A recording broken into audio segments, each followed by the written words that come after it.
काछ वाच मन निश्चल राखे, धनि धनि जननी तेरी रे। नरसिंह मेहता जी के। इंद्रियों को वश में करो। नेत्र सबसे खतरनाक, इनको बहुत सावधान रखो। बहुत बहुत ये चंचलता, नेत्रों की चंचलता। भगवत चर्चा हो रही तो हो सकता है शब्द ना सुन पाओ, लेकिन विषय चर्चा हो रही है तो आप 10-5 हाथ दूर होगे तो भी श्रवणेंद्री पकड़ लेगी क्या बातें हो रही। निंदा, स्तुति, विषय चर्चा। इंद्रियों को शासन में रखो, इंद्रियों को वश में करो, क्योंकि ये ज्ञान विज्ञान का नाश करने वाले महापापी काम इन्हीं के वशीभूत होकर तुम्हें नष्ट करते। मार डाल इस पापी को। भगवान के पाप मानम प्रजयहीनम ज्ञान विज्ञान नाशनम, मार इस काम को नष्ट कर। तस्मात् तुम इंद्रियाण्यादौ नियम भरतर्षभ। ये महाभारत सबको लड़नी पड़ेगी, ये महाभारत है, सबको लड़नी पड़ेगी। अगर आपको अपने स्वराज्य सिंहासन पर बैठना है, मुक्त होना है, तो ये युद्ध स्वीकार करना पड़ेगा, ये चुनौती स्वीकार करनी पड़ेगी। भगवान कह रहे इंद्रियों को वश में कर, ज्ञान विज्ञान का नाश करने वाले इस महापापी काम को अवश्य बलपूर्वक मार। भगवान आदेश कर रहे हैं। पाप मानम प्रजयहीनम ज्ञान विज्ञान नाशनम, तस्मात् तुम इंद्रियाण्यादौ नियम भरतर्षभ। इसलिए पहले इंद्रियों को काबू करो। रसेंद्रिय से शुरू करो, मुख्य द्वार। ये ज्यादा रजोगुणी भोजन पाने पर ये चंचल होती। जब ये चंचल होती तो हर इंद्रियों में चंचलता। इसको संभालो। उचित आहार, सात्विक आहार, कम स्वाद वाला आहार, बच जाओगे।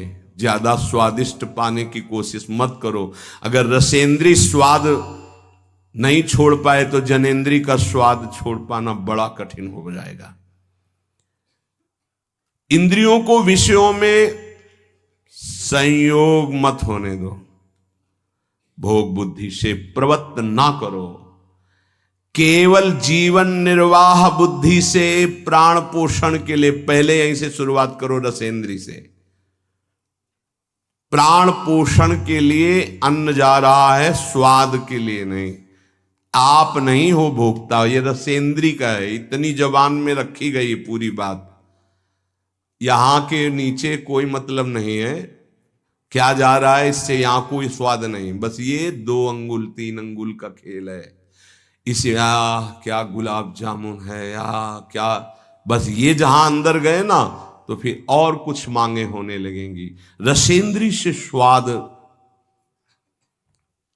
अब अगर जरा सा नमक कम हुआ तो हल्ला मचाने लगे, नमक लाओ थोड़ा कम है। भैया किसके लिए, किसके लिए स्वाद बना। कभी कभी तो मनाओ कि नमक डालना भूल जाए, फिर देखे कैसा लगता है। कभी कभी बिना स्वाद के भी भोजन पाना चाहिए। हाँ, ऐसा करो। मन चंचलता रहित हो जाए, इसके लिए सात्विक भोजन करो। अच्छे अच्छे पदार्थ इसको दिखा दो। हाँ, जैसे आज साधु सेवा भंडारा ऐसे जैसे होता है, कभी ऐसा उत्सव आदि में तो दिखा गुलाब जामुन। जब परोसने आवे तो क्यों आज थोड़ा उधर ऐसे बस दिखा, और वो जले गए। हाँ बोल दे अंदर से। हाँ, गरम गरम धुआं उठता हुआ समोसा, हरी चटनी, लाल चटनी और वो सेवई नमक वाली। हाँ ऐसे। अब ये खा के तुम ध्यान करोगे किसका, अब ये निर्णय तुम करो। ये चीजें खा के तुम ध्यान करोगे, प्रभु का तो ध्यान होने वाला नहीं। सात्विक भोजन पाने से हमारे अंदर भजन की वृत्ति बढ़ती है, और रजोगुणी तमोगुणी भोजन पाने से भोग वासना बढ़ती है, निद्रा प्रमाद स्थिति आती है। बिल्कुल सच्ची बात समझो, ये 3 गुणों से हर सामग्री बनी हुई। इसीलिए संतों ने निर्णय किया आप ये पा सकते हैं, ये पा सकते हैं, ये पा सकते हैं। खूब अनुभूति विषय, इसलिए मना किया गया आप ये नहीं पाएंगे। क्यों नहीं, भगवान ने तो सब कुछ बनाया है पाने के लिए, तो पाने के लिए भी बनाया है तो फिर और व्यवस्था भी भगवान ने बनाई है। रो रो नरक, अंधतामिस्त नरक, ये भी भगवान ने बनाए हैं, तो इनका भी स्वाद आप लीजिए। सावधान, शतोगुणी भोजन संयम पूर्वक पाइए, नाम जप करते हुए, और इतना कि बस लगे कि हाँ, थोड़ा वजन लगने लगे कि हाँ हो गया, बंद कर दो, शाम के फिर पा लेना। कोई तुम्हें तो ये है नहीं कि पता नहीं मिले कि ना मिले, कै दिन मिले कै दिन ना मिले। उसमें होता है कि अब जो मिला है डाल लो, पता नहीं कै दिन बाद मिले। तो आप लोगों को तो एक मिलता है, तो संयम में आपके पास व्यवस्था श्री जी ने सबकी कर दी। तो संयम से आहार, और अच्छे पदार्थ ना लो तो अच्छा है, अगर लो तो बहुत कम लो, थोड़ा। खीर हटाओ और सब कुछ अब पीने दो, तो वो मन, खीर में नुकसान नहीं है, गुलाब जामुन में नुकसान नहीं, वो जो मन को बढ़ावा मिला रसेंद्री के द्वारा, अब वो इतने में तृप्त नहीं रहेगा, वो और इंद्री को लेकर के भ्रमण करवाएगा हमको। और जब इसको मारना, जैसे मन हमसे गलती करवा देता है तो क्या कहो, गाल में मारो, तो त्वगेंद्री पिट रही, उससे क्या होना है। इसको कैसे मारा जाए, इसको ऐसे मारा जाता है, ऐसे। जैसे गुलाब जामुन, भैया आज हमारा पेट दर्द कर रहा है, वो कहेगा नहीं, कहो, नहीं नहीं बिल्कुल नहीं कहेंगे। वो जो मन को पीड़ा हो रही, अब वो पिटाई हो रही। साधक मन को बहुत दुलार करता, पीट नहीं पाता। इसको पीटना सीखो, बहुत जल्दी ठीक हो जाएगा। ये कहता है आज ये देख ले, हाँ हाँ बढ़िया है, चलो चतुरासी जी शुरू करते हैं। वो कहेगा नहीं नहीं चतुरासी जी शुरू कर। उसको मारना है तो उसके विपरीत चलना पड़ेगा। साधक से गलती होती, मन को मारना है और वो मारता और किसी को है। आज ये नहीं कहे, आज ये नहीं, आज ऐसे नहीं, आज अच्छा। मान लो आप परिक्रमा दे आए तो शरीर को पीड़ा पहुंच रही, मन को कोई फर्क नहीं पड़ रहा। मन जिसको चाह रहा है वो चीज उसको ना दो तो उसको पीड़ा होती है, और उस पीड़ा को आप अपनी मान लेते हैं, इसलिए दुलार करते हैं। इस रहस्य को समझिए, मन की पिटाई जरूरी है, और ये इतने सुरक्षित रहता है कि इसको दुलार करना होता, पीटना होता नहीं। इसकी पिटाई है कि ये जब जो मांगे आज ऐसे, तो दिखा दिया कि हाँ देखो ये है, मिलेगा नहीं तुम्हें पाने को, और वो जलन पैदा करेगा। 5 ही मिनट का चांस है, 1-2 बार केवल आएगा ये कि गुलाब जामुन गुलाब जामुन, फिर बाद में तो मिलना। और रोज कौन मिलता है, हाँ नहीं कोई बात नहीं है, धैर्य रखिए। और अगर वहां सब कुछ बना हुआ साथ में केवल खिचड़ी, तो खिचड़ी परोसा लीजिए, और वो जलेगा, आप देख लेना वो जलेगा। ऐसा क्यों कर रहे हो, इसलिए कर रहे हैं कि हमें श्री जी चाहिए। बदमाश, तुझे हम जो दे, फिर इसके बाद हमसे और मांग करेगा। संतों ने इसको ऐसे बस में किया है। बहुत कठिन, बहुत कठिन है। अगर सामने से मिठाई प्रिय है और वो निकल जाए, आप परोसाओ ना, तो आप देख लो, कामा संजायते क्रोधा, भौं चढ़ जाएगी अपने आप से। कितनी बड़ी चूक हो रही है। परम पद फीका लगेगा, गुलाब जामुन मीठा लगेगा, ये बहुत बेईमान है। आप इस बात से मतलब सावधान रहें कि इसकी चाल में ना फंसे, इसकी पिटाई जरूर करनी है। मन कहां से पीटा जाता है, इसकी मांग को ना कर दो, बस इसकी पिटाई शुरू हो गई। ये कह रहा है ये चाहिए, उसके विपरीत नहीं। अब वो जलेगा, जलेगा, पवित्र हो जाएगा। और उसने मांगा, वो आपने दे दिया, अब वो और मांग रख देगा, वो आपको परेशान कर। तस्मात् त्वमिन्द्रियाण्यादौ नियम्य भरतर्षभ। हे अर्जुन, ये राग पूर्वक जब किसी वस्तु को पाता है। अच्छा, और दूसरा उपाय, गुलाब जामुन पाना है, या 5 गुलाब जामुन देना, थोड़ा नमक ले आना और शांत। वो कहेगा नहीं नहीं, नमक गुलाब जामुन पाना, मिला लिया, अच्छे से नमक मिला लिया, गुलाब नहीं नहीं पाओ ना गुलाब जामुन। ये उसकी मार है, पर ऐसा साधक मारना नहीं चाहता। सब्जी साइड में करके एकदम दोना में अलग रस सहित जे ही ऐसे किया, पूरा फूटा मुंह में। तो अब वो मन का पोषण हो रहा है। हर वस्तु का ऐसे ही, हर विषय का सेवन ऐसे ही है। तो अब अपने लोग मन को तो समझ नहीं पा रहे, उसको पीट नहीं पा रहे, वो हमको फंसा के पीटता चला जा रहा है। बहुत पीटता है, देख लो, बहुत पीटता है। मन बहुत इसकी पिटाई चाहिए। कोई गुरु कृपा पात्र इसको पीटना शुरू करता है, यही उसकी पिटाई है कि इसके विपरीत चलो, जो मांग इसकी हो रही है उसके विपरीत चलो। जैसे बहुत बढ़िया स्वादिष्ट सब्जी बनी है, अब उस खीर भी परोसी गई, तो खीर और सब्जी दोनों को मिला दो, न सब्जी का स्वाद न खीर का स्वाद, 2 रोटी 3, वो जलेगा कि यार तुम कैसा क्यों कर रहे हो, बस तुम कर लो ऐसा, तो रसेंद्री ठीक हुई तो सब ठीक हो जाएगा। शास्त्रों में वर्णन किया गया धैर्यवान वही है जो रसेंद्री और जनेंद्री को, बस 2 इंद्रियों की चर्चा हुई और तो सब अपने आप हो जाएंगी। और रसेंद्री प्रधान, रसेंद्री ना हुई तो फिर आगे जो राग पूर्वक भोग, कोई भी भोग किया जाए वो बिल्कुल द्रवित हृदय में छप जाता है, बार बार पीड़ा पहुंचाता है, ना चाहते हुए भी साधक का पतन कर देता है। यही है, ना चाहते हुए पाप कौन करवाता है। आहार का बहुत बड़ा फर्क पड़ता है। अगर हम आहार पर संयम कर लें तो निश्चित काम पर विजय प्राप्त की जा सकती है। अगर आहार पर संयम नहीं, उचित आहार से अब देखना खाते खाते मर जाते हैं, लेकिन खाने की इच्छा पूर्ति नहीं होती। यही चमत्कार माया का। 2 रोटी डाल लो फिर भजन देखो कैसा होता है, देख लो ना आप करके। खट्टी डकार आ रही है यहां से, फिर भी शाम के बैठे हैं, आलू का पराठा और चटनी ये और वो, फिर जाके पचाने में पूरी ताकत। भजन कैसे करोगे? थोड़ा भोजन करो, खाते खाते मर गए यार। आज यहां का, कल वहां का, परसों यहां का, संसारी पुरुष इसी में लगे रहते हैं। सुनो, उतना डालो जितना प्राण पोषण के लिए। कभी ऐसा देखो कि पेट में वजन ना आने पावे। अगर आपको भजन बढ़ाना है तो पेट में वजन ना आने पावे। ऐसे जब बैठो और भोजन शुरू करो, जहां लगने लगे कि पेट में कुछ आ, वहीं बंद कर दो। और 1 दिन का अभ्यास, निर्णय करो कि 2 रोटी इतना इतना इतना हो, उतना ही। ये बार बार बांटना और बार बार पाना ये साधकों के लिए ठीक नहीं है। एक बार रखवा लो 4 रोटी से दाल सब्जी और बस खत्म। आपका घर है, आप श्री जी का प्रश्न, बस एक बार, और उसी को पाके अपना भजन करो। धिक्कार है जीवन को। खाते खाते अवस्थाएं बदल गई, बचपन से लेकर 50-60 वर्ष के वही खाने की इच्छा।